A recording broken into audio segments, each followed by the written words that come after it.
Ya está grabando. En el momento que ustedes gusten, pueden empezar. Sí, bueno, buenos días a todos. Nosotros somos el equipo 7 y les vamos a presentar el tema de intestino delgado. El equipo está conformado por Viviana, Ariadna, Alfredo y yo, Diana. La siguiente, por favor. Los contenidos temáticos que vamos a ver el día de hoy son anatomía macroscópica, anatomía microscópica, que es histología, y fisiología de intestino delgado.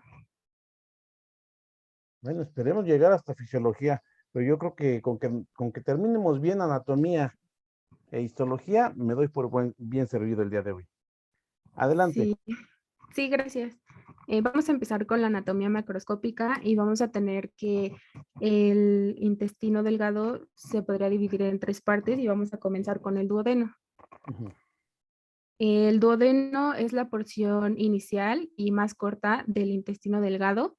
Esta mide aproximadamente 25 centímetros y es la parte más ancha y más fija pues, del intestino delgado. Este tiene una forma de C y se encuentra cerca o alrededor de la cabeza del páncreas. El duodeno inicia en el píloro y termina en la flexura duodoyeyunal. Ujú. Sus medios de fijación son el peritoneo, el epiplón gastrohepático, los conductos excretores del hígado y del páncreas, el músculo de Triets o ángulo de Triets, que es igual que la flexura duodoyeyunal. También otro medio de fijación son los vasos y nervios que llegan al duodeno y la fascia de Triets. Ujú. La siguiente, por favor. Y bueno, pues aquí les mostramos una imagen de más o menos dónde se encuentra el duodeno. Se puede observar su porción superior, su porción descendente, su porción inferior y la porción ascendente. Y como se pueden ver, se muestra con colores entre rojito, morado, naranja y verde. Y se alcanza a ver claramente que pues tiene una forma de C. Muy bien. La siguiente, por favor. Vamos a empezar también con su configuración externa, que bueno, esta se divide en 4 porciones y la primera porción va a ser oblicua, se va a dirigir hacia arriba, hacia atrás y hacia la derecha y se encuentra entre el píloro y el cuello de la vesícula biliar. Em, Su segunda porción es descendente y vertical y va desde el cuello de la vesícula biliar hasta la parte inferior de la cabeza del páncreas. También su tercera porción es horizontal y va desde el ángulo inferior derecho de la cabeza del páncreas hacia los vasos mesentéricos superiores. Su cuarta porción es ascendente y está entre los vasos mesentéricos superiores y el ángulo duodeno-yeyunal. Algunas relaciones que vamos a encontrar aquí son, bueno, de la primera porción, la parte anterior está el peritoneo, la vesícula biliar y el lóbulo de cuadrado del hígado. Por su parte posterior vamos a tener al conducto colédoco, a la arteria gastroduodenal y a la vena porta. En su porción media vamos a tener que tiene relación con el píloro. En su parte superior se encuentra el cuello de la vesícula biliar y en su parte inferior se encuentra el cuello del páncreas. Para su segunda porción, sus relaciones es que está anterior con el colon transverso, con el mesocolon transverso y las asas del intestino delgado. En su parte posterior se encuentra con el hilio del riñón derecho, vasos renales, los uréteres y la psoas mayor. Por su parte media se relaciona con la cabeza del páncreas y del conducto colédoco. En su parte superior con la porción superior del duodeno y en su parte inferior con la porción inferior del duodeno igual. La siguiente, por favor. Aquí vamos a tener su tercera porción, que sus relaciones, que es que está anterior en su parte anterior se encuentran las asas del intestino delgado, la vena y la arteria mesentérica superior. En su parte posterior se encuentra el psoas mayor derecho, la vena cava inferior, se alcanza a ver una parte de la aorta Y alguna parte creo que en la imagen no se ve, pero también se encuentra el uréter derecho. En su parte Mm, a ver, no, sí, no se alcanza a ver porque están sobrepuestas muchas imágenes. Si te ujú, fijas, acá tienes el riñón derecho y obviamente queda el duodeno encima en el hilio del riñón derecho. Sí, entonces no se alcanzan a ver.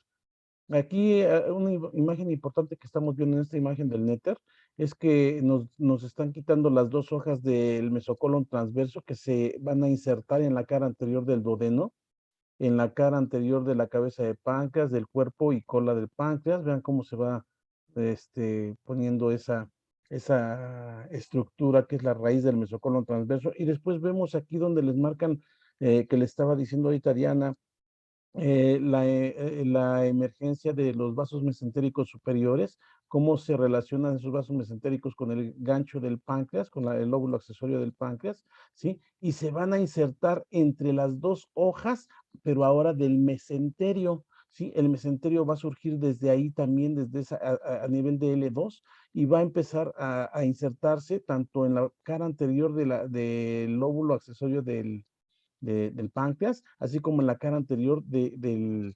la tercera porción de duodeno, y va a permitir que los vasos mesentéricos vayan allí entre esas dos hojas. Es un dato importante que deben de recordar, ya que los vasos mesentéricos van a llegar a todas las asas intestinales, incluyendo el duodeno que estamos hablando ahorita, van a llegar a través de este mesenterio para dar la irrigación, ¿de acuerdo? Sí, no se ve, si acaso acá del lado izquierdo, veríamos el polo inferior del riñón izquierdo y vemos ahí el uréter que está saliendo del hilio renal, pero una relación más directa, pues no la tenemos. Ok. Continúa, por favor, Diana. sí. Bueno, en su cuarta porción vamos a tener que anteriormente se relaciona con la raíz del mesenterio y las asas intestinales del yeyuno. En su parte posterior se relaciona con el psoas mayor izquierdo y con la aorta. En su parte media se relaciona con la arteria y vena mesentérica superior y con el páncreas. En su parte superior se relaciona con el cuerpo del páncreas, que ahí sí se alcanza a ver, Ujú. y en su parte inferior con las asas del yeyuno. La Muy bien. siguiente, por favor. Si hay algo que no quede claro, inmediatamente marquen, levanten la mano para que se les aclare en el momento, hijos, por favor. Continúa, Diana. Sí, bueno, vamos a continuar con su irrigación, que bueno, la parte del duodeno está irrigado por las arterias pancreático-duodenales superior e inferior derechas, que bueno, pues estas son ramas de la arteria gastroduodenal. También está, la irrigación pertenece a la arteria pancreático-duodenal izquierda, que es rama de la arteria mesentérica superior. Ujú.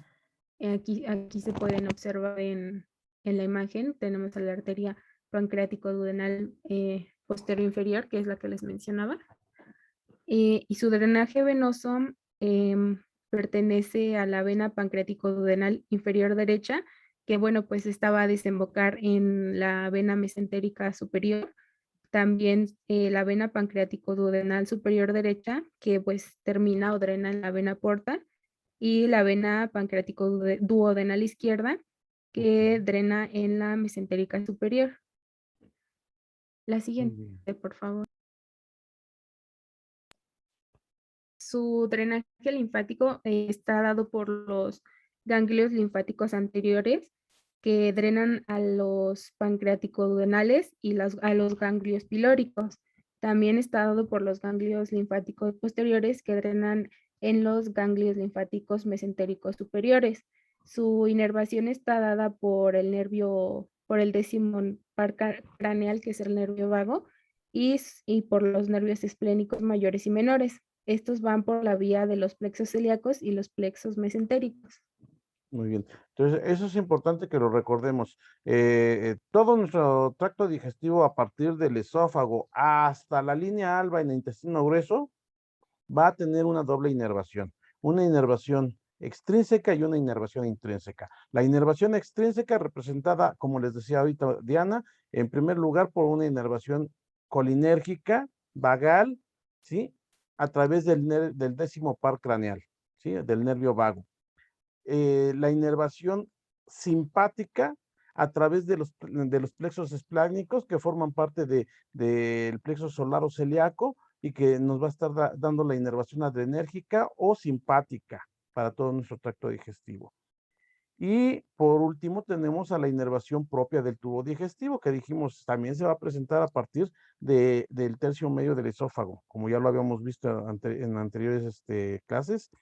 Esta inervación intrínseca es el plexo intramural que está conformado por el plexo submucoso sensitivo de Meissner y el plexo mientérico o motor de Auerbach, ¿sí? Ese es el plexo intramural que también nos va a estar cumpliendo funciones colinérgicas y que nos va a estar regulando la función de nuestro tracto digestivo.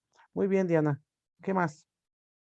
Sí, bueno, vamos a continuar ahora con la parte de yeyuno e ilio, que bueno, no sé si lo sabían, pero yeyuno se define o significa vacío porque de acuerdo a su capacidad absortiva, ya que aquí es donde se absorbe, digamos, la mayor parte del quimo que pasa por todo el tracto digestivo.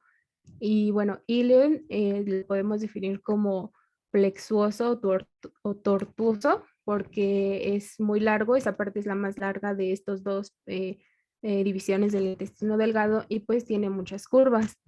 Bueno, la ubicación del yeyuno del ilion, bueno, del yeyuno se encuentra en el cuadrante superior izquierdo de las divisiones del estómago. El ilion Del abdomen. del abdomen, perdón, y el ilion se ubica en el cuadrante inferior derecho. Ambos se encuentran en la región intraperitoneal. Tienen una forma cilíndrica que juntos miden entre 6 y 7 metros.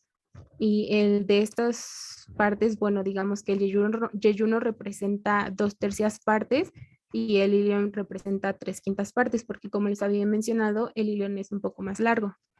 Ok. Es Entonces, no son 2/3 partes, ¿eh? Son 2/5 partes proximales, es el yeyuno, y las 3/5 partes distales van a ser el ilion. Te equivocaste en ese pequeñísimo.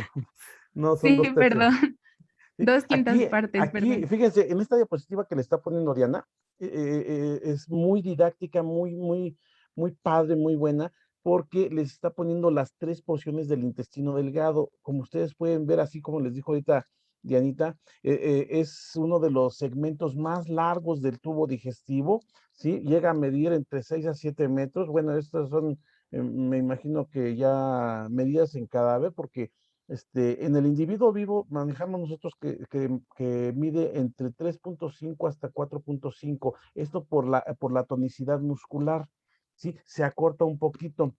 Y sí, como sigue siendo una estructura bastante larga, va a tener una disposición en forma de asas. Las formas de asas que nos está describiendo ahorita Diana, pues les marca aquí la primera asa intestinal, que es la porción fija del intestino delgado, es el duodeno, ya nos los dijo, tiene forma de C o forma de semicírculo, de un anillo trunco. En algunas ocasiones llegué a leer algún autor que lo manejaba como si fuera la forma de una V. La verdad, yo nunca le he visto forma de V, pero pues se los menciono por si acaso se los llegasen a preguntar en el examen.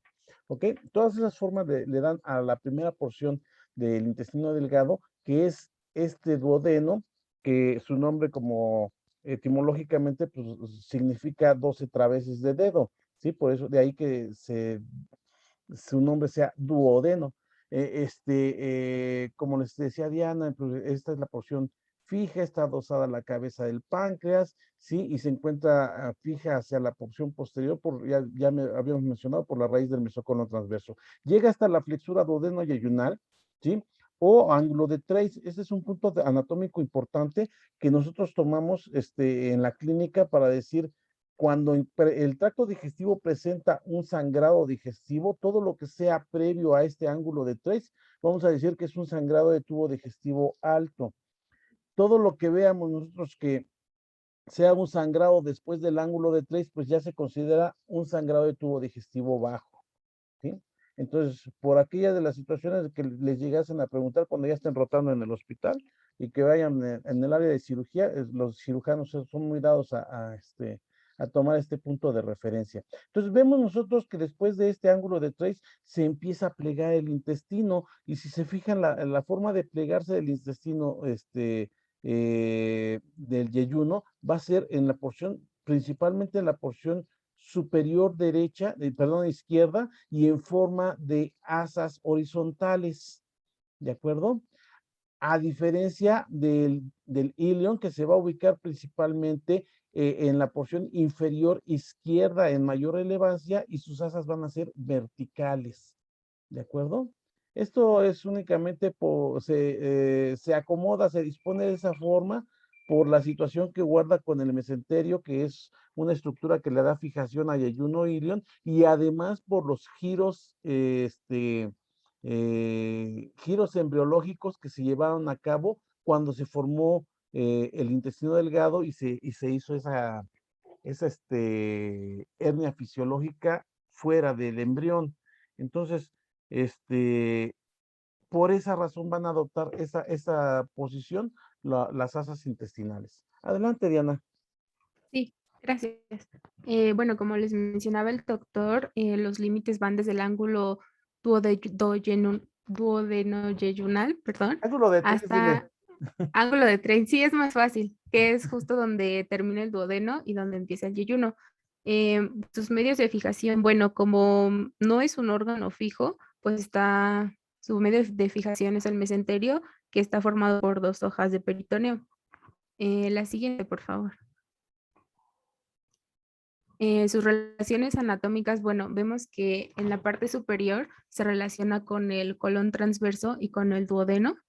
En su parte inferior con órganos pélvicos, que bueno, en esta imagen solamente se alcanza a ver la vejiga urinaria. En su parte anterior se relaciona con el aumento mayor y con la pared abdominal anterior. En su parte posterior se relaciona con la aorta abdominal, la vena cava inferior, los uréteres y la pared abdominal posterior.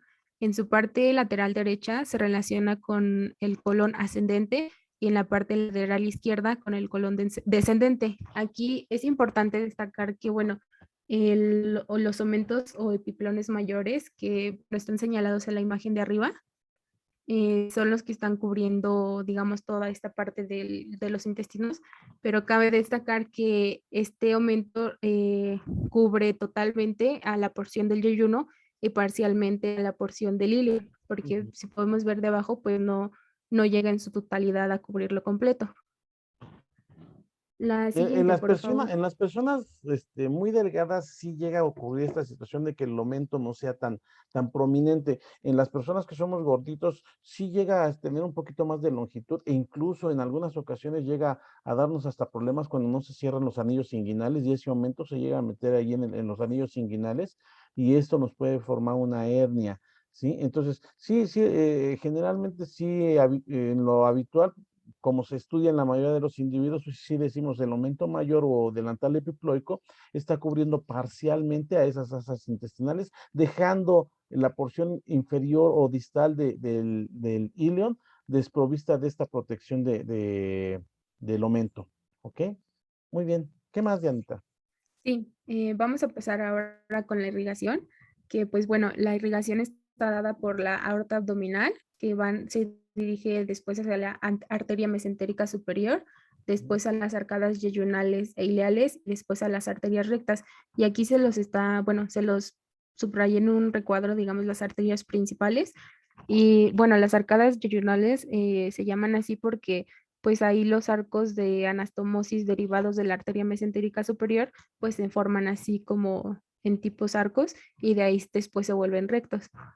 También es importante recordar que, bueno, en la parte terminal de la arteria mesentérica superior se forma el plexo IVA, que, bueno, si recordamos, este es una mnemotecnia que se utiliza, digamos, para términos del módulo del sistema digestivo porque significa iliobisecoapendiculocólica, porque contiene a la arteria cólica, a las arterias secales anterior y posterior y la arteria apendicular. Esta parte del plexo IVA se forma justo en la parte de abajo y digamos que irriga En la a esta porción parte terminal, de, ajá, en la porción terminal. ya aquí donde Sí, se ve la unión del ilion con el intestino grueso, ahí en esa porción terminal es donde vamos a ver, y básicamente también vemos aquí como la mesentérica superior también es la parte ya distal, terminal de la irrigación de esa mesentérica superior, y vemos cómo hacia abajo se va a formar ese plexo IVA que le está mencionando ahorita Diana. Y que ya nos lo había explicado en alguna otra clase el doctor Campos. ¿Qué más, Dianita? sí, la siguiente, por favor. Bueno, su drenaje venoso es casi homónimo a la irrigación arterial, pero en este caso es al revés, va desde las venas rectas, pasa de ahí hacia las arcadas yeyunales e ileales, de Ujú. ahí se dirigen a la vena mesentérica superior, pasan hacia la vena esplénica y de ahí se dirigen hacia la vena porta hepática. Entonces creo que aquí creo que no es muy difícil porque es casi igual que la irrigación. Sí, es Eh, homónimo, básicamente. Sí, nada más la única aclaración que sí debemos de hacer es, si me regresa la diapositiva anterior, en algunas anatomías llegan a decirles que el yeyuno es más vascularizado que el ilion. Realmente, si vemos esta situación con respecto al gasto cardíaco que se le proporciona a cada uno de los dos segmentos, pues realmente el gasto cardíaco es muy similar, muy parecido, es aproximadamente el 30% del gasto cardíaco, y que se va a aumentar obviamente cuando estamos en periodo digestivo, en periodo interdigestivo, pues se reduce un poquito. Pero en promedio decimos que viene siendo el aporte de gasto cardíaco muy similar, muy parecido, si no es que igual, ¿sí? Y la única diferencia que estriba es con respecto a lo que les mencionaba Diana, con la formación de las arcadas yeyunoileales, esos arcos arteriales que se forman antes de llegar al vaso recto. Ustedes ven los vasos rectos que en el yeyuno son más largos, ¿sí? Y que en ocasiones llegamos a tener ahí, por la proximidad con el nacimiento de la mesentérica superior, llegamos a tener únicamente formación de arcos arteriales, aproximadamente nada más de primero y de segundo orden, mientras que y se ven de mayor calibre. Esta es la situación por la que dicen, como es de mayor calibre, recibe mayor aporte cardíaco, pero no es verdad, ¿sí? Si ustedes se fijan, tiene el menor número de arcadas yeyunales con respecto a lo que vemos nosotros con el ilion, ¿verdad? Como el ilion se va alejando de la mesentérica superior, ¿qué es lo que pasa? Pues que aquí en el ilion podemos encontrar arcos arteriales de primero, de segundo, de tercer orden y hasta de cuarto orden en algunas ocasiones, ¿sí? Por lo alejado que se encuentran de la mesentérica superior. Y lo que vemos aquí es que sí, el calibre de los vasos se va haciendo más reducido. Esto va a generar que, les digo, en algunas anatomías lleguen a decir, bueno, como son de menor calibre, reciben menos gasto cardíaco, entonces reciben menos sangre, entonces son menos vascularizadas, son menos el aporte de sangre que está llegando. Sí, la verdad es que no. La verdad es que el aporte cardíaco es muy parecido entre ambos. Sí, si ustedes se fijan, la proximidad que tiene esos vasos rectos del yeyuno, pues son un poquito más alejados. ¿Por qué? Precisamente porque sus vasos son de mayor calibre. En cambio, ¿cómo se ven los vasos rectos del ilion? Los vasos rectos del ilion se ven casi que van uno tras otro inmediatamente. ¿Por qué? Porque son de menor calibre y esto favorece que tengamos un aporte muy parecido, muy similar. ¿De acuerdo? Entonces, nada más les quería hacer esta aclaración porque como punto de referencia, en algunas ocasiones en los exámenes les llegan a decir, la porción más vascularizada del intestino delgado es, y les ponen el duodeno, el yeyuno, el ilion terminal o el ilion intermedio. Entonces, obviamente, pues, por lo que nos manejan los anatomistas, podemos decir que por el calibre, la de mayor vascularización tendría que ser yeyuno, ¿ok? Del mismo modo, dentro de sus características morfológicas generales, vemos que las paredes del yeyuno son más gruesas. Si ustedes se fijan, aquí nos dan una apariencia más así como de mayor plenitud, como que está lleno aquí el yeyuno, ¿sí? Entonces se ve un poquito más ensanchado el yeyuno arriba, el yeyuno. más arriba, no los arcos, la tripa, ándale, ahí ese es la porción ascendente del duodeno, y ahí se ve el ángulo de trace. Entonces, después del ángulo de trace vemos cómo se aprecia así como si estuviera pletórico, lleno, ese yeyuno. ¿Por qué no lo marcan así en la imagen? Ah, pues porque como tiene dentro de su luz la presencia de válvulas coniventes, nos las van a explicar ahorita que nos hablen de histología. Entonces, esas válvulas coniventes dan esa sensación de tener unas paredes más gruesas, más ensanchadas, ¿sí? A diferencia del ilion, que su calibre se va adelgazando y obviamente la pared también, como se van perdiendo, se van disminuyendo las válvulas coniventes, pues también se ve como más aplanadito acá en la porción de abajo, en la porción terminal del intestino delgado, ¿sí? Entonces, eso nos va a generar que las paredes sean más delgaditas, pero es por la presencia, como nos lo van a explicar en histología, de las válvulas coniventes. ¿Ok?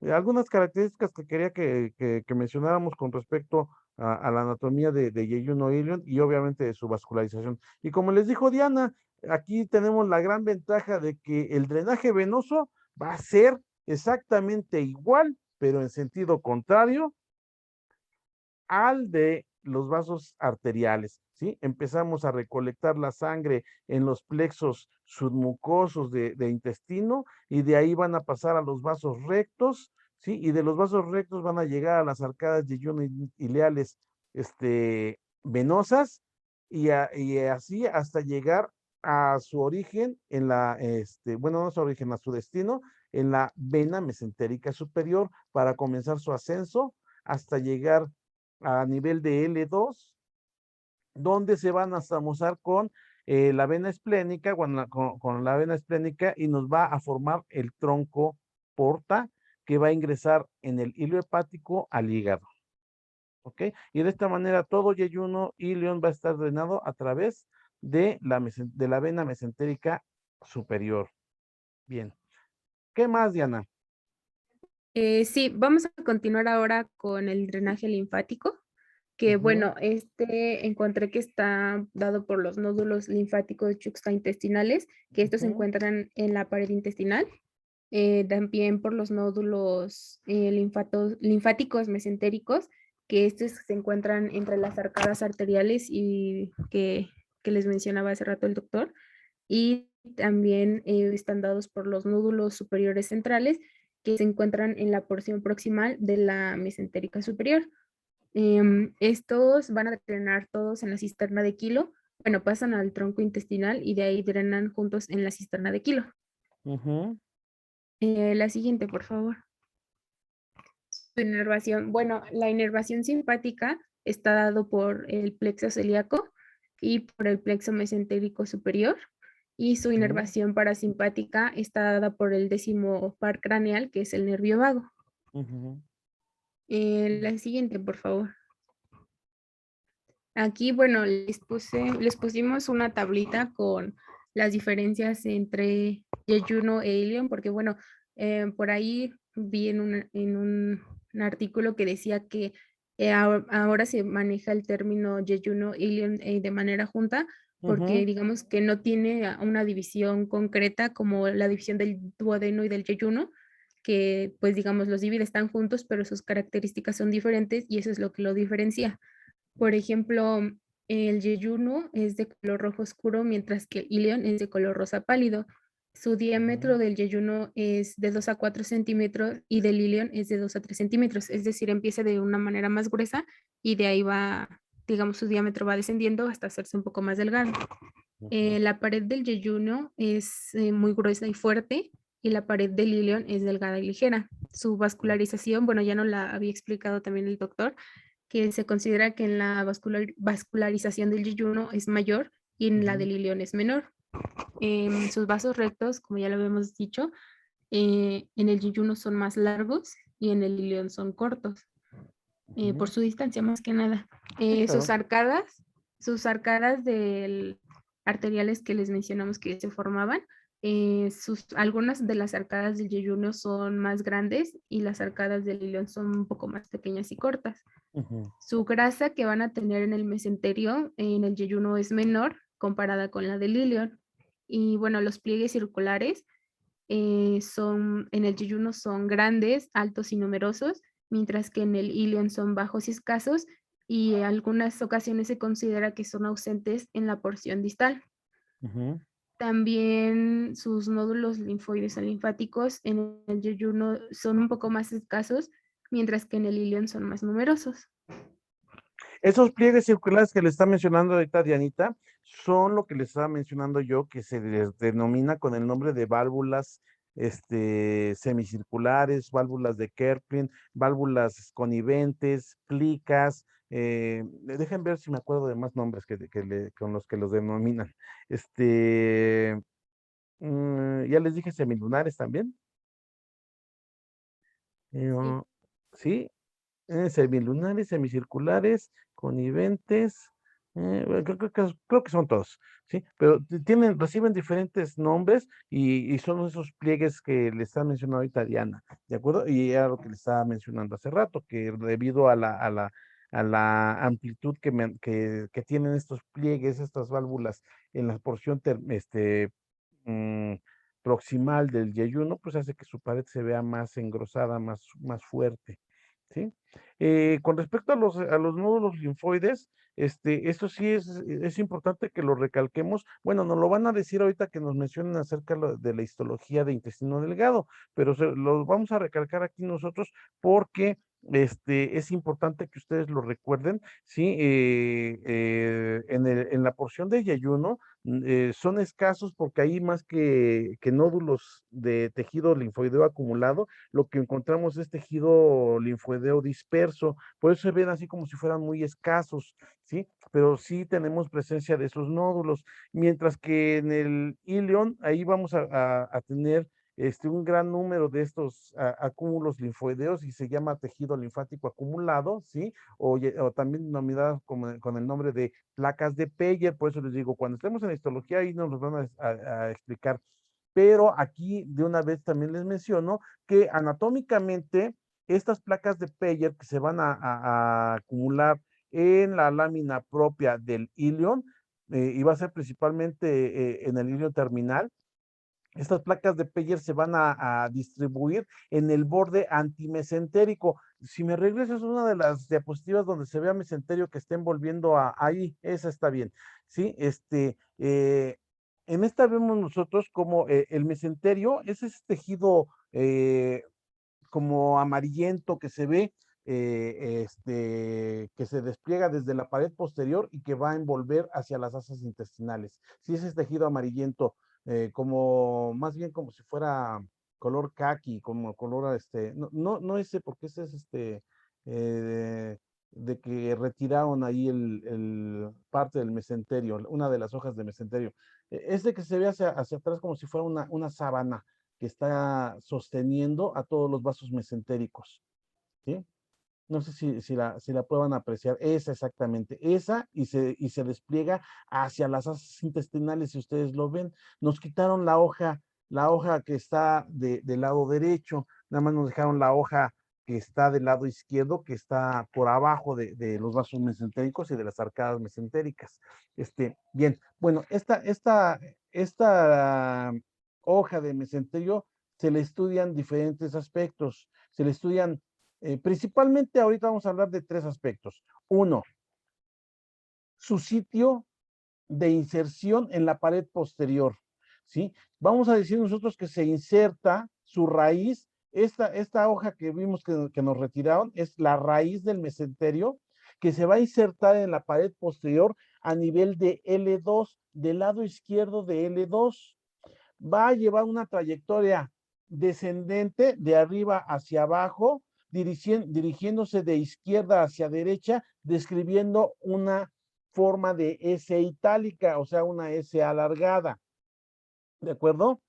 Entonces, y va a tener una longitud aproximada de entre 15 a 18 centímetros desde L2 hasta su finalización aquí por donde está la unión iliocecal, ¿sí? La unión del ilion con el ciego, hasta ahí va a llegar.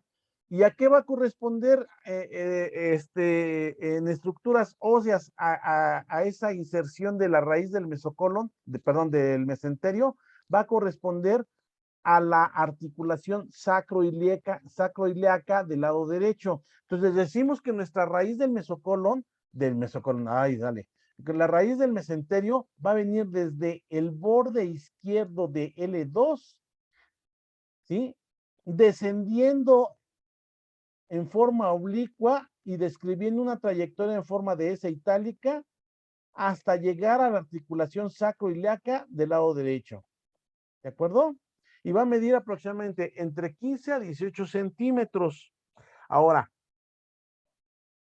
¿qué más le vamos a estudiar a este mesenterio? Ah, pues le vamos a estudiar su cuerpo. El cuerpo son esas hojas que les dije yo que se van a formar y que tenemos dos hojas, una inferior y una superior, que es entre ambas hojas donde va a estar siguiendo su trayecto, la mesentérica, y va a formarnos esas arcadas de ileales. Bueno, aquí nada más nos dejaron la hoja inferior y quitaron la hoja superior, ¿sí? Entonces, aquí vamos a decir nosotros que va a tener una longitud entre la raíz y el borde mesentérico del intestino.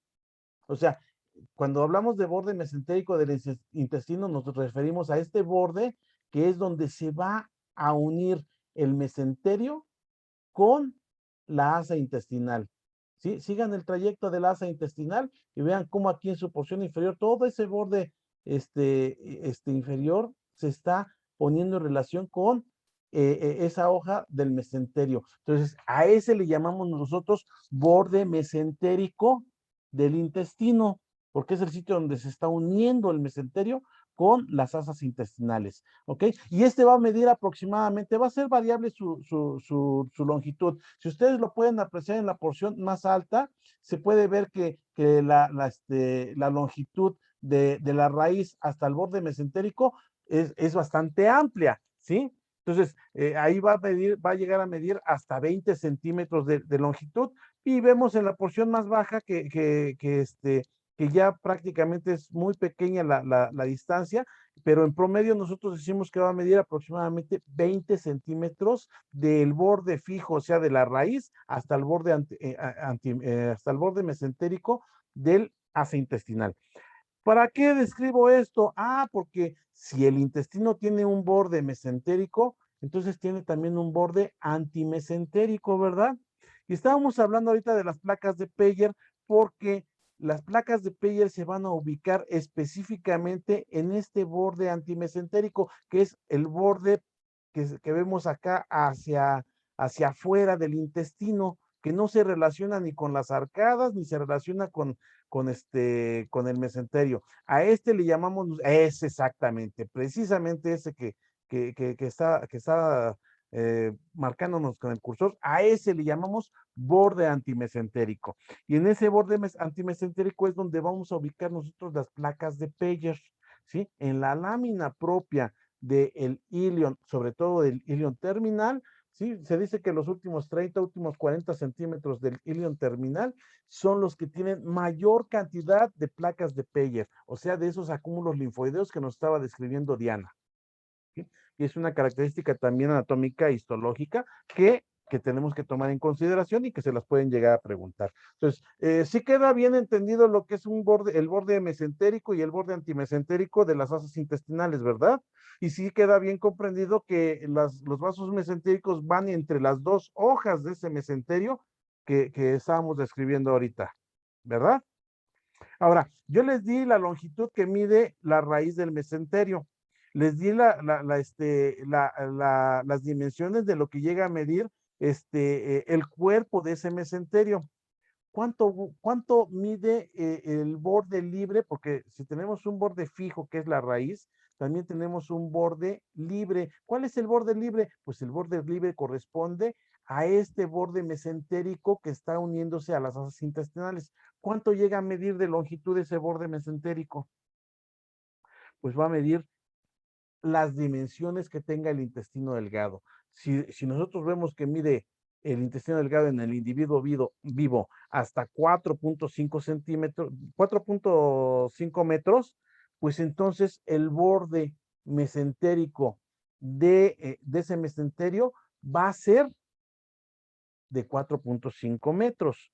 Si lo vemos en el cadáver, que ya nos dice, no, es que ya mide aquí 6 a 7, 8, 9 metros, pues ese borde va a ser de esa longitud. Aquí va a ser definitivamente muy flexible, va a permitir mucha flexibilidad, tiene muchas fibras elásticas que permiten esa distensión del mesenterio para favorecer que también nuestras asas intestinales tengan la movilidad necesaria para poder estar teniendo esos movimientos de peristalsis, de progresión y de mezcla que se van a presentar y que nos van a describir en la siguiente sesión.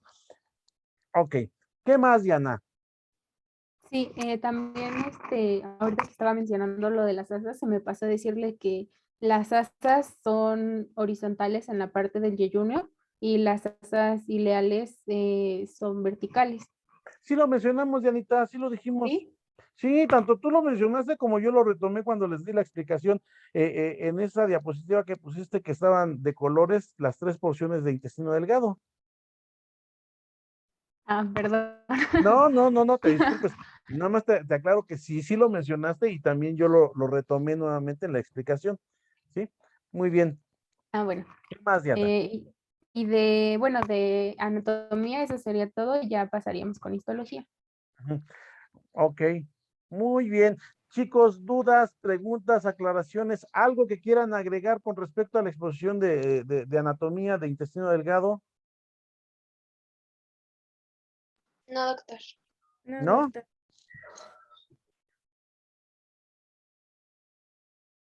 Son 10 para las 11. ¿Les parece bien si hacemos un break para que puedan ir a tomar?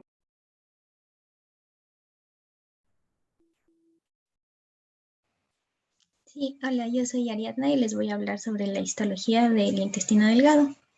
Adelante, Ariadna.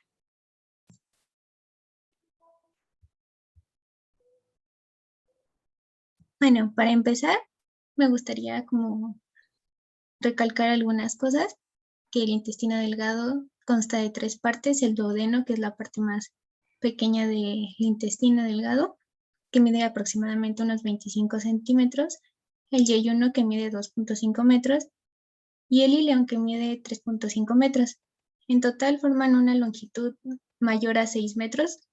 Muchos lo describen de 7 metros, pero todos están de acuerdo que son más de 6.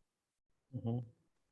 Sus funciones principales son la digestión intestinal de los alimentos y la absorción de productos de la digestión.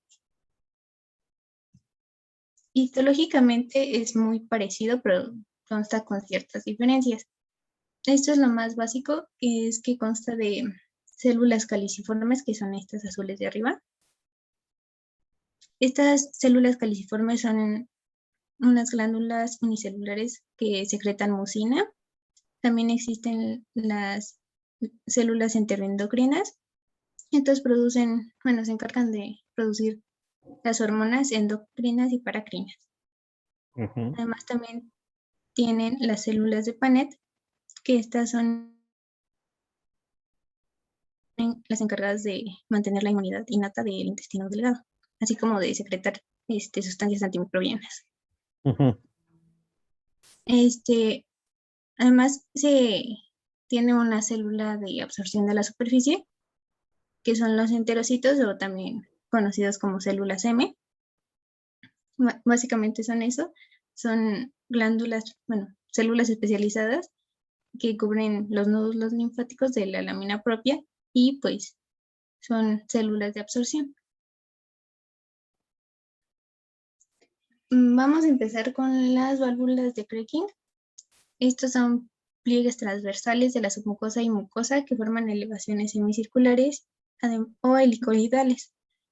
Son estructuras permanentes del duodeno y yeyuno, pero finalizan a mitad del ilion, aunque, bueno, eso también está en discusión porque puede decirse que finalizan o que disminuyen mucho su número. Ujú. Tanto el número como el tamaño y el grosor. Sí. Bueno, para empezar con las vellosidades, bueno, estas son de la lámina propia, pero pueden llegar hasta la mucosa la capa mucosa del intestino. Ujú. Bueno, estas, como se dijo, se encuentran en un mayor número en el duodeno que en el yeyuno o en el ilion, y su altura disminuye conforme progresa el tubo digestivo. Dentro de estas vellosidades la conforman microvellosidades, que son modificaciones de la plasmalena apical de las células epiteliales. Estas, bueno, ambas las vellosidades y las microvellosidades aumentan la superficie absortiva del intestino delgado, lo que pues entre más superficie más absorción se va a tener. En cuanto a la mucosa intestinal, tiene un epitelio cilíndrico simple, como ya se dijo, con células de absorción de la superficie. También tiene células caliciformes productoras de mucina, células neuroendocrinas, pero ese se va a ver un poquito más a fondo en fisiología. Bueno, en cuanto a las células de absorción de la superficie, son células altas, básicamente de unos 25 micrómetros. Su superficie es apical, presentan borde en cepillo, que estas son las consideradas microvellosidades, Muy bien. y son las que se presentan. Las microvellosidades miden aproximadamente 1 micrómetro y están en la punta de la cubierta del glucocálix. Bueno, en esta imagen se puede apreciar un poquito mejor cuáles son las microvellosidades. Ujú. Bueno, en la lámina propia, esta forma el núcleo de la vellosidad y se extiende hasta la muscularis mucosae.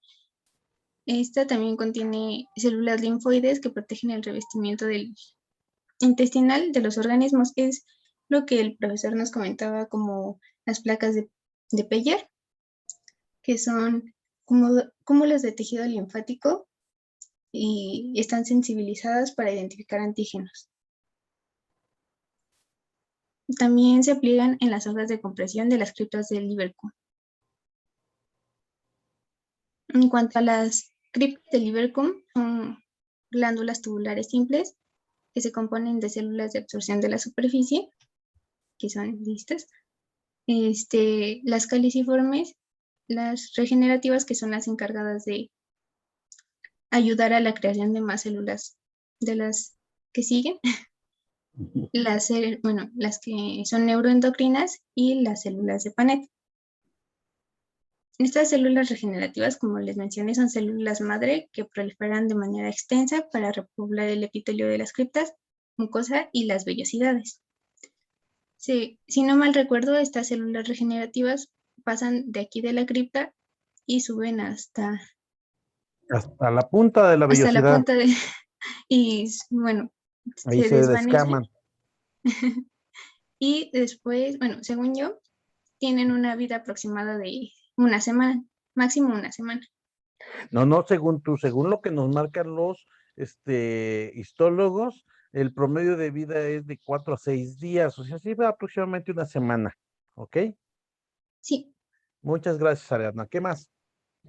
Bueno, las células de Panet. Estas contienen gránulos secretorios apicales eosinofílicos, grandes. Estas producen lisosima y tienen un periodo aproximado de vida de 20 días. Son estas glándulas rositas que se ven, que les Células. marqué aquí. ¿Mande? Son esas células. Sí, Células rosas o de coloración rojiza. Y esto es por la afinidad que tienen por la tintura con la que se están tiñendo, y se van a acumular hacia el fondo de la glándula. Ustedes ven aquí, todo esto que están marcando aquí, que le están mostrando a Ariadna en la microfotografía, del lado izquierdo del lado derecho de la microfotografía, ven ustedes una glándula o cripta de Lieberkühn, cómo se está extendiendo a lo largo desde todo ese tejido. Si se fijan, eso que nos está marcando ahí ahorita Ariadna, esa es la luz de la glándula, o sea, la fobia, esa es la luz, ¿sí? Y todo, si ustedes se fijan, está recubierto por células hacia los lados de ambas, de la luz, ¿sí? Y ándale, todo eso que nos está describiendo van a ser las células que están formando la glándula o cripta de Lieberkühn.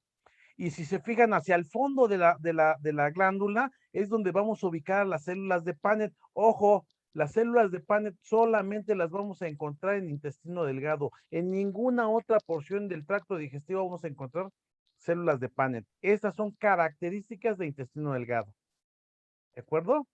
Y como les estaba diciendo hace un momento, Ariadna, estas células son las encargadas de tener gránulos, así como nos lo marca en la parte superior, en el recuadro que tiene la microfotografía en la parte superior, ahí se ve que tienen abundantes gránulos de lisocimas.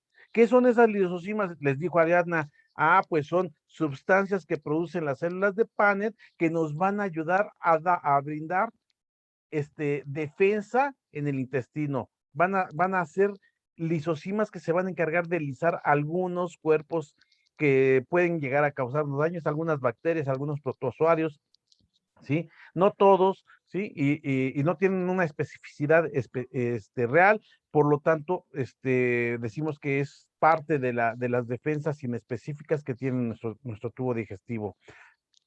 Amén de lo que ya nos mencionó también, de que dentro del mismo epitelio tenemos ahí alternadas algunos enterocitos que sufren variaciones dentro de su estructura para formar las llamadas células M, que esas células M funcionan dentro del sistema inmunológico para poner en contacto la luz del intestino con los tejidos linfoides, ya sean agregados o sean dispersos, como lo estábamos mencionando hace rato, en la lámina propia de todo el tracto digestivo, específicamente más en lo que es el ileo, que es donde vamos a encontrar mayor cantidad de esos acúmulos linfoides, en su lámina propia, que son las llamadas placas de Peyer, ¿sí? O placas intestinales también les llaman ahora.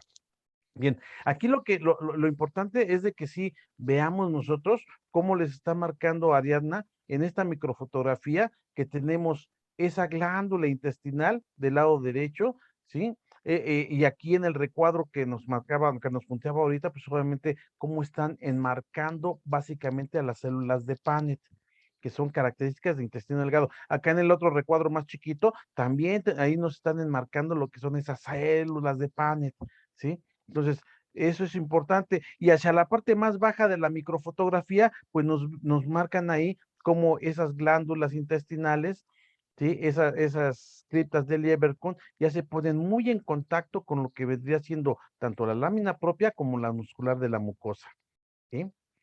Y eso, básicamente aquí estamos viendo específicamente la histología de la mucosa intestinal. ¿Qué más, Ariadna? Muchas gracias. Bueno, para hablar un poquito de la muscularis mucosae, esta se compone de una capa circular interna y de una longitudinal externa. La circular interna penetra las vellosidades y se extiende a través de su parte central a la punta del tejido conectivo hasta la membrana basal. Bueno, este es un corte nada más de la muscularis mucosae, no se alcanzan a ver muy bien las vellosidades, pero bueno, es una imagen, por ejemplo, mira, aquí hay una submucosal, bueno, una glándula mucosal que es más o menos como las que les mostré anteriormente, pero esta no se puede identificar bien cuál es.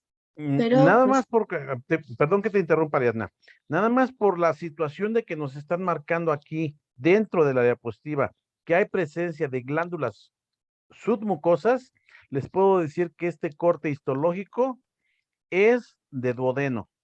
¿Por qué es de duodeno? Porque la única parte del intestino delgado donde vamos a encontrar glándulas submucosas es el duodeno, ¿sí? Las llamadas glándulas de Brunner. ¿Sí alguien las había escuchado? ¿Alguien las leyó? Esas glándulas son glándulas que se van a encontrar específicamente en el duodeno.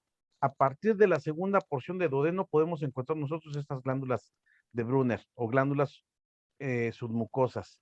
¿de acuerdo? Y por arriba de esto, si se fijan aquí los cambios de tonalidad del rosa o del violeta, como lo quieran ver, usted les está marcando lo que vendría siendo lo más alto, lo que se ve más moradito, ¿sí? Eso es básicamente nuestro epitelio, nuestra parte superficial de la mucosa. Después viene el tejido de sustentación, que vendría siendo la lámina propia, y ahí se ve más engrosado esa lámina propia porque nos está dando ¿cómo se llama? Nuestro sustento. Va a haber otro cambio de tonalidad a un poquito más clarito, que vendría siendo esa muscular de la mucosa, vendría siendo la capa interna de la muscular de la mucosa. Acuérdense que la muscular de la mucosa tiene dos disposiciones de fibras, unas fibras circulares internas y unas longitudinales externas. Por debajo de esta, de vuelta, vemos nosotros el cambio de tonalidad a un poquito más oscuro, y ese vendría siendo ya la muscular de la mucosa, pero en sus fibras longitudinales. ¿De acuerdo? Por eso también el cambio de tonalidad y el cambio de fibra, ¿sí? Y por debajo de esta capa, nuevamente, el cambio de tonalidad a un violeta, a un rosado, ¿sí? Que nos marca lo que vendríamos diciendo nosotros que es ya nuestra submucosa. Ya marcamos que aquí hay presencia de glándulas submucosas, que las glándulas submucosas pertenecen a las glándulas de Brunner, que están en duodeno, ¿sí? Y por debajo de esto, nuevamente el cambio de tonalidad, y se ve ahí un tejido más grueso que ya corresponde a lo que vendría siendo nuestra muscular, ¿sí? Muscular externa básicamente aquí pues ya nada más estaríamos viendo las fibras circulares, ya no alcanzamos a ver las fibras longitudinales porque ya sería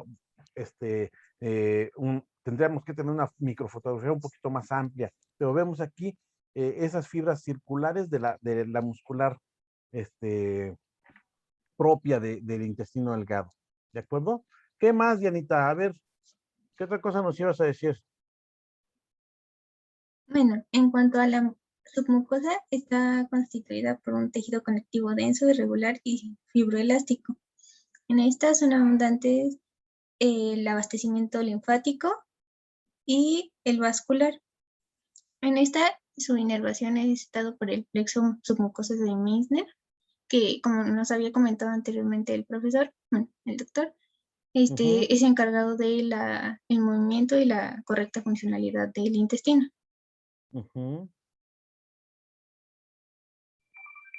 En cuanto a las glándulas de Brunner, estas solo se encuentran en el duodeno. Son tubuloalveolares ramificadas y sus porciones secretoras se asemejan a sinos mucosos. Estas penetran la musculares mucosae y llegan a la base de las criptas, que son estas criptas, y secretan un líquido alcalino mucoso, que es la urogastrona, y esta inhibe al ácido clorhídrico. También Muy por eso es bien. importante que se encuentren en el duodeno, porque como es la parte más cercana al vaciamiento total del estómago, pues necesita inhibir al ácido clorhídrico para poder procesar adecuadamente los alimentos. Bien. En cuanto a la muscular externa y la serosa, bueno, ya habíamos dicho que la muscular consta de la circular interna y la longitudinal externa. En esta se contienen el plexo mesentérico de Auerbach. Auerbach. Auerbach. Gracias. Y con excepción de la segunda y tercera porción del duodeno, todo el intestino delgado se reviste de la serosa, que es esta, que se puede ver aquí, y esta es la muscular externa, que es la longitudinal. Y ya por último, les muestro la diferencia que hay entre el duodeno, un corte histológico entre el duodeno y el yeyuno y el ileón. Básicamente en el duodeno hay más vellosidades, son más anchas, además de más altas y numerosas. Tienen las células caliciformes que contienen a las glándulas de Brunner, y en el yeyuno e ileón sus vellosidades pues son más estrechas y más cortas que en el duodeno, y en el ileón incluso más que en el yeyuno. Ujú. Aquí se encuentra en un menor número las células caliciformes, además de que se presentan las placas de Peyer, aunque parece que estas son un poquito más altas, es por la presencia de un folículo linfático. Y ya, eso sería todo. Muy bien. ¿Dudas, chicos? ¿Preguntas? ¿Algo que quieran que aclaremos ahorita con respecto a histología? No, doctor. Ah, no, sí. Yo tengo una duda, Sí, profesor. Mardeli, dime. Bueno, yo había leído que en las microvellosidades también se le conoce con el nombre de chapa estriada, pero no sé por qué. No, pues, simple y sencillamente, ¿me regresas a tu diapositiva donde están los diferentes tipos de células, por favor, Ariadna? ¿O quién lo está proyectando? Ándale ahí. Si tú te fijas aquí, los diferentes tipos celulares, Mardeli, tienen la característica de que sus paredes vasolaterales son lisas. ¿Sí lo ves? Todas sus paredes vasolaterales. No, acá en los diferentes tipos celulares, Ariadna, ándale. Todos los diferentes tipos celulares, todas las membranas vasolaterales, o sea, cuando digo vasolateral se refiere a la base, la parte inferior, y las paredes laterales. Son lisas prácticamente, ¿sí? No tienen rugosidades, ¿sí? Fíjate, todas las células así están. Pero ¿qué pasa con el borde libre? El borde libre va a presentar prolongaciones de la membrana. Esa prolongación de la membrana hace que se vea como si fuera un cepillito y por eso algunos le llaman borde en cepillo, ¿sí? O chapa estriada. ¿A qué se refiere la chapa estriada? A que tenemos esas estriaciones, esas prolongaciones de membrana. Por eso le llaman así chapa estriada y son las llamadas microvellosidades. ¿De acuerdo? Y si te fijas aquí en todos los diferentes tipos celulares que nos marcó Ariadna, todos tienen esa chapa estriada, ¿sí? Tanto la célula epitelial superficial, como la célula caliciforme, como la célula enteroendocrina, la misma célula regenerativa y las células de Paneth, todos tienen esa pequeña chapa estriada. Algunos en mayor proporción, otros en menor proporción, ¿verdad? Pero todas van a tener esa chapa estriada. Y una característica, qué bueno que hiciste esa pregunta, Mardeli, porque una de las características que nos mencionaba ahorita Ariadna es de que tenemos diferentes estructuras que nos aumentan la superficie de contacto. Ella lo mencionó hace rato, aunque no se dio cuenta. Yo pensé que iba a abundar un poquito más en ese aspecto, porque dentro de los aspectos que nos van a aumentar la superficie de contacto, ¿sí? Y esto es importante, ¿por qué? Porque nos va a favorecer dos puntos. Obviamente, esto nos lo van a decir cuando estemos en fisiología, su compañero que nos va a exponer lo de fisiología o su compañera que nos va a exponer fisiología, nos va a mencionar que hay dos aspectos muy importantes con el aumento de la superficie de contacto. Primero, nos va a favorecer que se lleve mejor la digestión y segundo, nos va a favorecer que se lleve en mejor término el proceso de absorción. Entonces, con el aumento de la superficie de contacto estamos favoreciendo esos dos puntos que son primordiales para el proceso digestivo. ¿De acuerdo?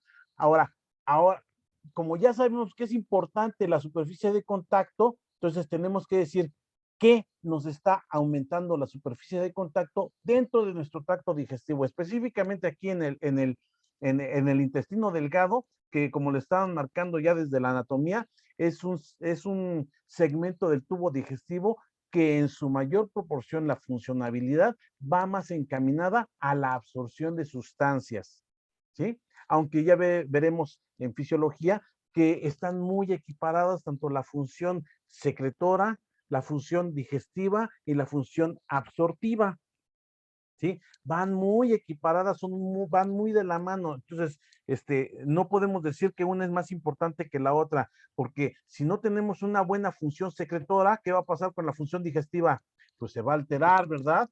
Y si no tenemos una función digestiva adecuada, ¿qué va a pasar con la función absortiva? Pues también no se va a llevar a cabo en su totalidad y por lo tanto, esto nos quiere decir que para que tengamos nosotros una buena absorción, para que tengamos esa incorporación de nutrimentos hacia el organismo adecuadamente, tenemos que tener una buena digestión, ¿sí? Pero para que tengamos una buena digestión, tenemos que tener una buena función secretora, porque esa buena función secretora nos habla acerca de que vamos a tener las sustancias elementales para llevar a cabo el proceso de digestión, ¿de acuerdo? Entonces, algunos autores le dan más énfasis a que no es más importante la función absortiva, otros le dan más énfasis a la función digestiva, y la función secretora muchas de las veces las dejan así como,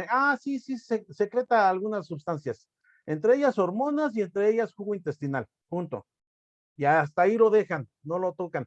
Pero como le estaba diciendo yo hace un momento, las tres son funciones muy, muy elementales para que se lleve a cabo un buen proceso digestivo a nivel de este segmento. Entonces, no sé si aclaré tu duda, Mardeli, con respecto a lo del borde del cepillo o chapa estriada, ¿sí? Que está conformada por esas microvellosidades. Ahora, perdón, ¿sí te la aclaré o...? Sí, doctor. De hecho, ¿Sí? también tengo un aporte. Ajá, Bueno, sí, en el dime. libro pero ya esa parte de las microvellosidades. Ajá, En el libro que dime. consulté del ROS, Ajá, aparte de las lisosimas, bueno, de los gránulos de secreción que contienen lisosimas, ajá. también tienen alfa-defensinas y glucoproteínas. Sí, por eso dijimos nosotros que nos van a brindar un tipo de defensa inespecífica, ¿verdad? Porque tenemos esos gránulos de glucoproteínas que forman parte de no están siendo producidas por las células caliciformes, están siendo producidas acá por las células de Panet, ¿sí? Esas glucoproteínas, ¿a qué nos van a ayudar? A que las lisosimas y las defensinas no nos vayan a generar algún daño a nuestras mismas células. Entonces las glucoproteínas se van a encargar de eso, ¿de acuerdo? Mientras que las defensinas y las lisosimas se van a encargar de darnos una defensa en contra de microorganismos, de algunas otras sustancias que pueden llegar a causar daño al epitelio del intestino. ¿De acuerdo? Entonces, muy bien, y consultaste un magnífico libro, a mí me gusta mucho el ROS. Felicidades. Ahora vamos a hablar, ya para terminar con este tema de histología, les menciono las estructuras que nos aumentan la superficie de contacto. ¿Sí? Tenemos estructuras de gran tamaño que se pueden visualizar a simple vista, ¿sí? Sin necesidad de microscopio. ¿A quién me estoy refiriendo? A dos estructuras específicas, ¿sí? Que van a ser las válvulas coniventes y las vellosidades intestinales.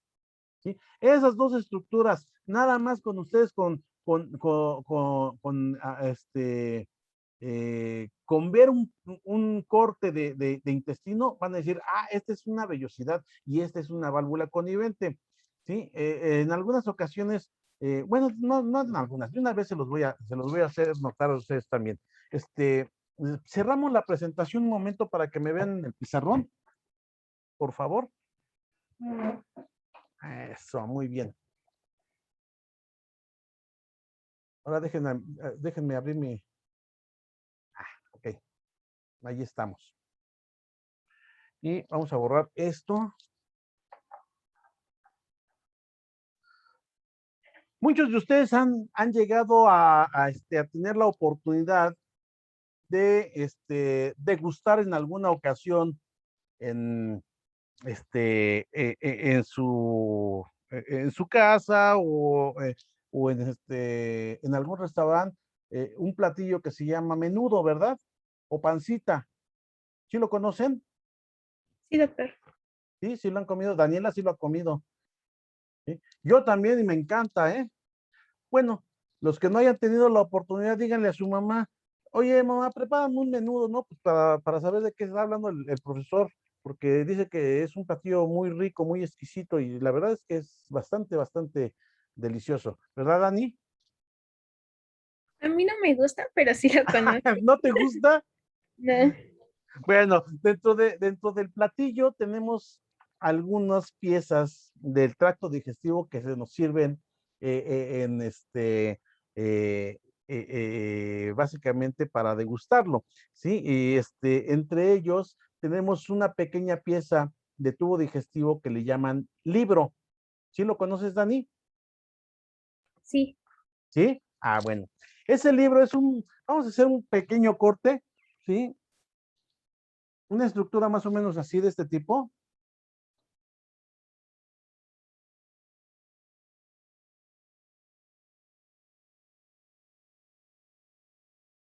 En el que a esta estructura le sobresalen unas piezas más o menos así,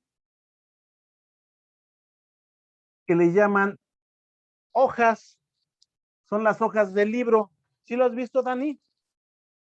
sí, tienen como si fuera un panal de abejas, algo así. Algunas tienen como si fueran un panalito de abejas, pero otras tienen unos chichoncitos aquí. ¿Sí?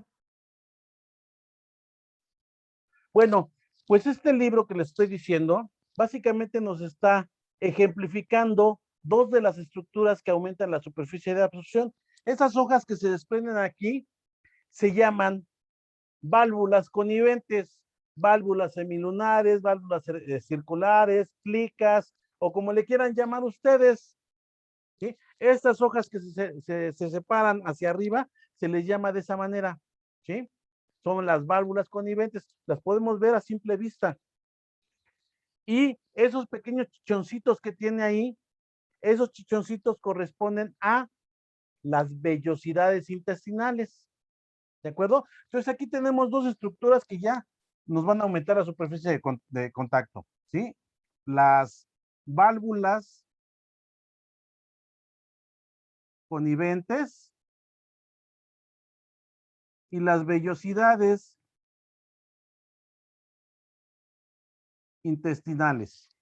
Conjuntamente con esas vellosidades intestinales, pues nosotros vimos, hubo una diapositiva que nos mostró Ariadna en la que veíamos que ascendía la vellosidad y después descendía para meterse y formarnos una cripta de Lieberkühn, ¿sí? ¿Se acuerdan? Estaba más o menos así. Nos decía, más o menos, vamos a ubicar aquí en el fondo las células de Paneth.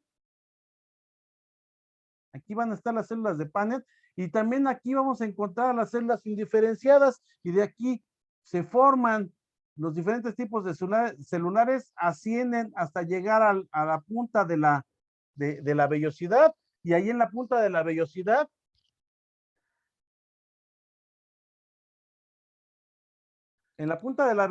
¿qué va a pasar? Ah, pues en la punta de la vellosidad se van a descamar, se van a perder, se van a morir ya nuestras células, ¿de acuerdo? Entonces, nacen desde acá abajo, van tomando los diferentes tipos celulares que se van requiriendo, van ascendiendo hasta llegar aquí hasta la punta de la vellosidad, y en la punta de la vellosidad, pues ahí vamos a encontrar nosotros que se van a sufrir su proceso apoptótico y se van a desprender esas células, ¿ok? Ahí se mueren. Entonces, tenemos aquí conjuntamente con las vellosidades que también tenemos a las criptas de Lieberkühn,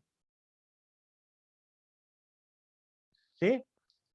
Entonces ya tenemos aquí tres estructuras que nos están aumentando la superficie de contacto, ¿sí? ¿Cuál estructura nos falta por mencionar que nos aumenta la superficie de contacto? Ah, pues dijimos de las células, de los enterocitos, todos los diferentes tipos de enterocitos que nos están formando el epitelio del intestino delgado, tienen ese borde en cepillo, esa chapa estriada. Ah, ¿y qué forma la chapa estriada? Pues las microvellosidades. Entonces, de aquí tenemos nosotros que las microvellosidades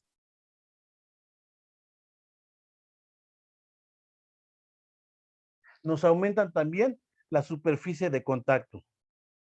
Ahora, nos van a mencionar, nos van a decir fisiológicamente hablando el número de veces que se aumenta la superficie de contacto por cada una de esas estructuras.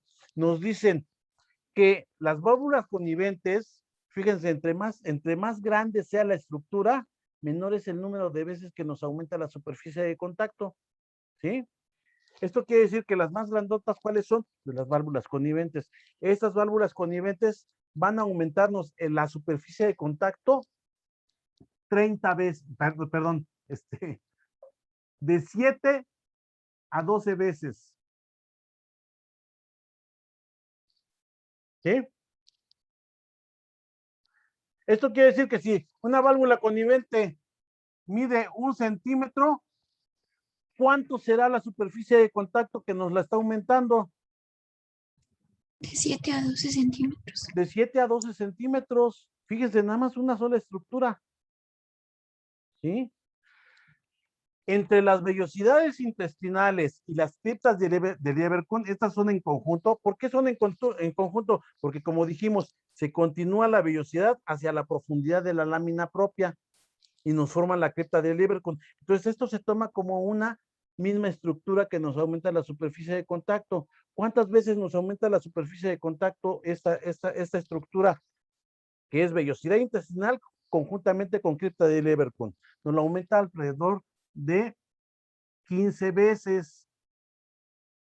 Mismo ejemplo, si esta vellosidad conjuntamente con la cripta de Lieberkühn nos mide 1 centímetro, ¿hasta cuántas veces nos lo está aumentando? Hasta 15 centímetros, ¿sí?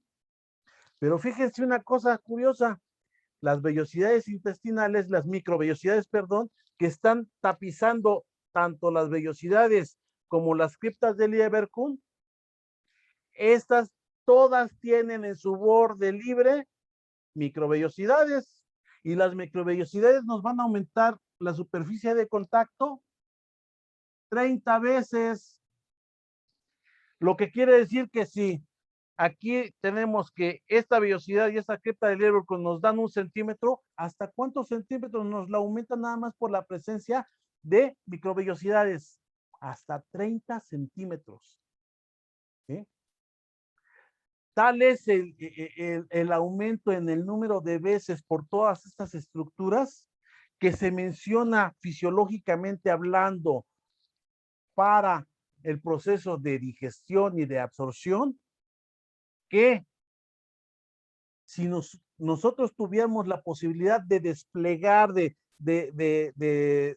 desdoblar todas estas estructuras y ponerlos en una superficie plana, ¿sí? Estas estructuras nos podrían ayudar a tapizar el equivalente a un campo de fútbol. ¿Ya? Aproximadamente tendrían una superficie de 600 metros cuadrados de superficie entre todas estas estructuras. Nada más hablando de intestino delgado. ¿Sí? Entonces, ¿se dan cuenta cuánto es la capacidad que tiene de tanto de digestión como de absorción nuestro intestino? Es una capacidad asombrosa. ¿Sí? Y todo derivado ¿de qué? De estas estructuras que estamos viendo nosotros, que nos aumentan la superficie de contacto. ¿Queda claro? ¿Hay alguna pregunta, alguna duda? No, doctor, todo claro. ¿Sí? Bien. Vamos a puntualizar una cosa que también nos mencionó ahorita Ariadna y que se me había olvidado mencionar a mí. En medio de la vellosidad intestinal vamos a encontrar nosotros un vaso linfático que se va a ubicar aquí en medio. Y se va a dirigir hacia la profundidad en la lámina en la lámina propia. En la lámina propia aquí vamos a encontrar nosotros ya plexos vasculares linfáticos, ¿sí? Es importante que recuerdemos esto porque todas las vellosidades tienen ese vaso linfático central y se llama quilífero central. ¿A qué le suena el nombre quilífero? Al kilo. ¿Perdón? ¿Al kilo? Al kilo, ¿verdad? A kilomicrón. ¿Sí? Esto también nos lo van a explicar cuando la semana que entra que veamos lo de fisiología en el proceso de absorción. Nos van a decir la formación de kilomicrones se va a dirigir hacia las membranas vasolaterales para que ahí por un proceso de exocitosis el el kilomicrón pase hacia el quilífero central, y el quilífero central se va a encargar de captar todos esos kilomicrones, y a través de la vía linfática vamos a tener nosotros la absorción de todas las grasas que están formándose en forma de kilomicrones. De ahí deriva la palabra de ese vaso linfático que está ahí, se le llama quilífero central. ¿Por qué central? Porque está en medio de la vellosidad. Y quilífero porque se está recolectando todos los kilomicrones que se están absorbiendo a través de las células del epitelio intestinal. ¿De acuerdo? Este quilífero carece de una musculatura propia, ¿sí? Y como estamos viendo que está partiendo la absorción de las grasas, es una sustancia bastante viscosa, bastante difícil de transportar, ¿sí? ¿Qué le ayuda a esta estructura, a este quilífero para poder progresar ese kilo que se está absorbiendo aquí? Ah, pues de la muscular de la mucosa que viene aquí abajo, de esa muscular de la mucosa, ¿sí? Se va a desprender de sus fibras circulares unas fibras que van a rodear al quilífero. Esas fibras musculares que rodean al quilífero vienen de la muscular de la mucosa. Ese es un punto que se nos olvidó mencionar cuando estábamos hablando de muscularis mucosae, ¿sí? Esta fibra muscular se llama músculo de Buch, ¿sí? Se escribe buque, o sea, con B, U con diéresis, K, E. Se escribe buque y se lee Buch. ¿De acuerdo? Este músculo de Buch nos va a ayudar a estarse contrayendo conjuntamente con la muscularis mucosae para estar ayudando al quilífero central a progresar ese kilo que está recolectando en cada vellosidad intestinal. ¿De acuerdo? Bien. ¿Hay alguna duda? ¿Alguna pregunta? Arturo, te veo muy pensativo. Ah, no, es tu fotografía, perdón. No, profe, estoy recapacitando toda la información para que no se me olvide. Ok, muy bien. ¿Nadie tiene dudas? ¿Nadie tiene preguntas? No, doctor. Bueno, ya nada más por último, para terminar, cuando tengan la oportunidad de degustar el menudo que les estaba diciendo, sean un poco minuciosos con respecto a lo que van a comer. Si les dan esta pieza de carne que nos sirven en el menudo, analícenlo, vean estas estructuras que se están desprendiendo, que van a ser básicamente las válvulas coniventes, que su núcleo es de submucosa, las válvulas, las pequeñas crecimientos que tiene cada una de esas hojas, que van a ser básicamente las vellosidades intestinales, y que van a ver que su núcleo está formado por lámina propia de ¿sí? La primera de submucosa, la segunda de lámina propia, y por debajo de esta van a ustedes a observar que tenemos un tejido más o menos así, un poquito más reblandecido, ¿sí? Más babosito, por así decirlo, que corresponde a la submucosa. Debajo de van a ver ustedes que tenemos unas fibras que se van a encontrar así, de esta forma, más gruesas, que le dan más consistencia. Esas fibras son las fibras musculares, y debajo de esta vamos a encontrar de vuelta un tejido un poquito más babosito, ¿sí? Tú, Dani, que ya tuviste la oportunidad de degustarlo en alguna ocasión, a lo mejor tuviste la oportunidad de verlo, ¿sí?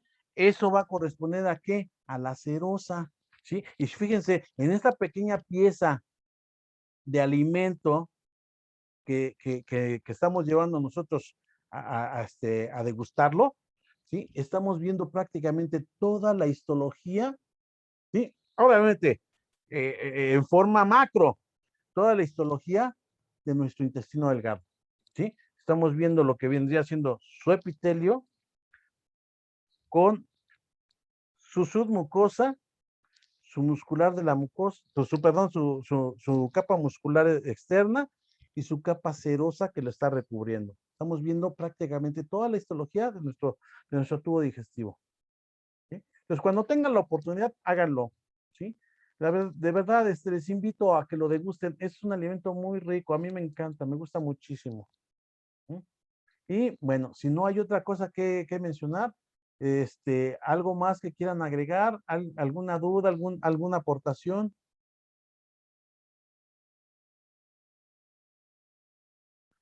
Entonces, demos por terminado la clase del día de hoy. Y el próximo jueves retomaremos con fisiología de intestino delgado.